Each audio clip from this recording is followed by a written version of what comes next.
የቶተናሙ ድንቅ ተጫዋች ዣቬስ ሲሞንስ የስቲያል ጉዳት እንዳጋጠመው ተነግሯል። እንግዲህ ተጫዋቹ በወልቭስ ጨዋታ ከባድ የጉልበት ጉዳት አስተናግዶ እንደነበር የሚታወስ ነው።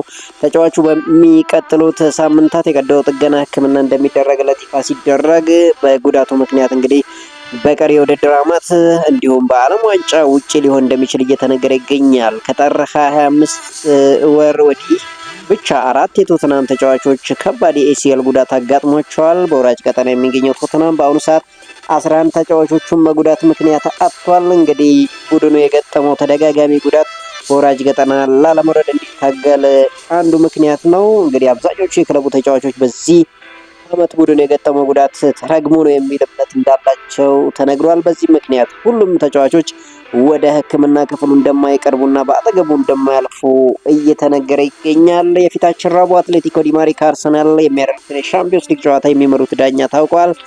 በሪያድ ኤርሜትራሊያኖ ስታዲየም የሚደረገውን ይህን ጨዋታ ኔዘርላንዳዊ ዳኛ ዳኒ ሚኬሌ በመሃል ዳኝነት እንደሚመሩት ይታወቃል። አትሌቲኮ ማድሪድን ከዚህ በፊት በኚህ ዳኛ እየተመራ 3 ጨዋታ አሸንፎ በ3ቱ አቻ ሲወጣ በአንዱ ተሸንፏል። አርሰናል በበኩሉ በኚህ ዳኛ 4 ጨዋታዎችን ሲያደርግ 3ቱን አሸንፎ በቀሪው አቻ ወጥቷል። አሁንስ ማን ያሸንፋል የሚለው በጉጉት ይጠበቃል። በተያያዘ ዜና ኔዘርላንዳዊ ተከላካይ ናታን አኬ በውድድር ዘመኑ መጨረሻ ከማንቸስተር ሲቲ ጋር ላይ እንደሚችል እየተዘገበ ይገኛል። በውሉ 1 ዓመት የሚቀረው ናታን አኬ ከ6 ዓመታት ስኬታማ ቆይታ በኋላ ከማንቸስተር ሲቲ ዲል ጋር ሊለያያል ተብሎ እየተነገረ ይገኛል። እንግዲህ የ31 ዓመቱ ናታን አኬ በጥር የዝውውር መስኮት የተለያዩ ክለቦች ቀልብ ስቦ እሱም ለመልቀቅ ፈቃደኛ ነበር። ይሁን እንጂ ማንቸስተር ሲቲ የነበረው የተከላካይ ጉዳት ከመልቀቅ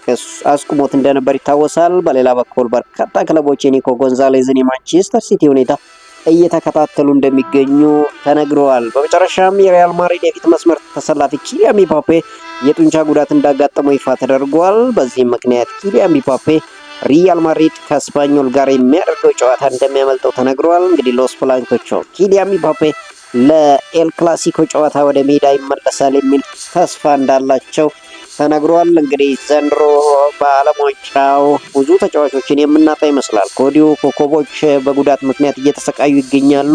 በሊቨርፑል ቤት ሁጎ ኤኪቲኬ ጉዳት ላይ ይገኛሉ።